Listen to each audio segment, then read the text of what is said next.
So this is Acts chapter 18, the scripture for June 10th.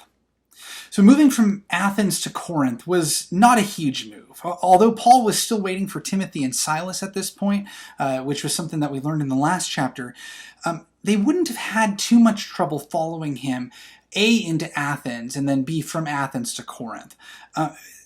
That trail is not a hard one to catch.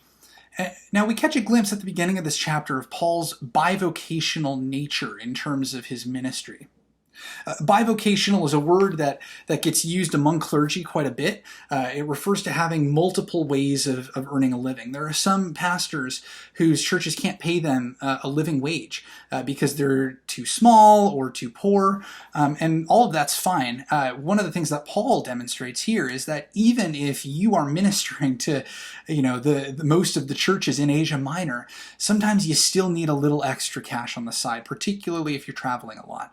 And so his second vocation is tent making.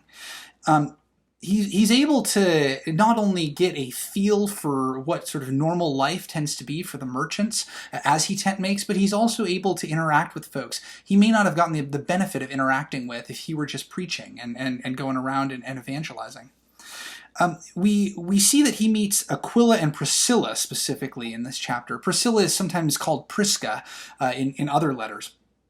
And they're frequent companions of Paul or frequent addressees when he writes his letter, when he writes his letters to the churches. They were very near and dear to Paul's heart. So there are a couple of things on the timeline here that we note. First of all, we've got Claudius's order for the Jews to leave Rome. And this is an important marker. This happened right around 48-49 AD, is what we believe.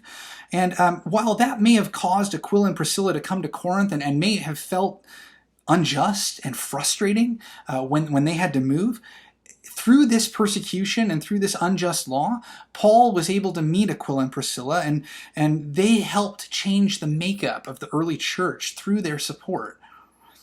The other timeline thing that we see here is we meet the proconsul Gallio, or Gallio. I'll talk about him in a second.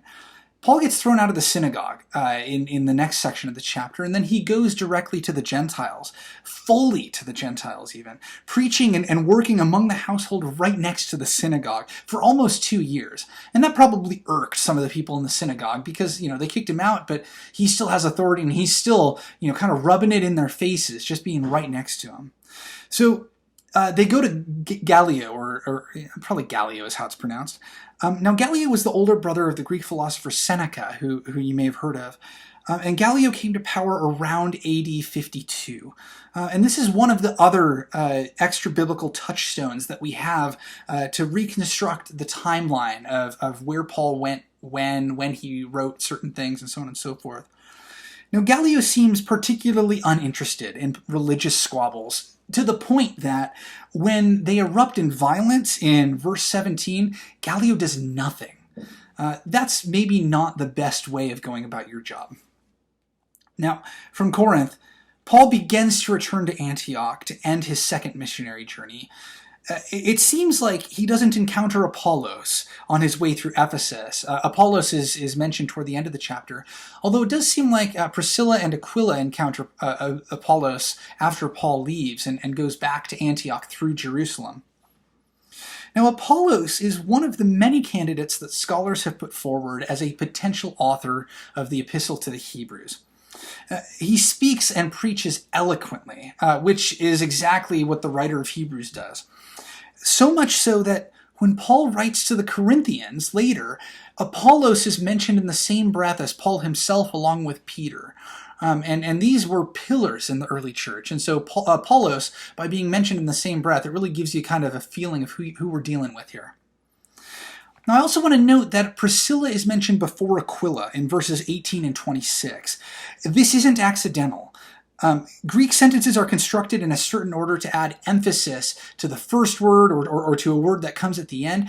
And so when you have an option, typically, when you have a male and a female, typically the husband or the head of the household is mentioned first. So what this suggests is that Priscilla may have been, in fact, more important than Aquila, at least at this point. By placing the woman first, Luke is suggesting that there's something of additional importance to her. Now, I wonder, how far and how long would you travel in order to spread the gospel? That's all for Acts chapter 18. Tomorrow, the 11th of June, we'll look at Acts chapter 19. May God bless you in the reading of Scripture.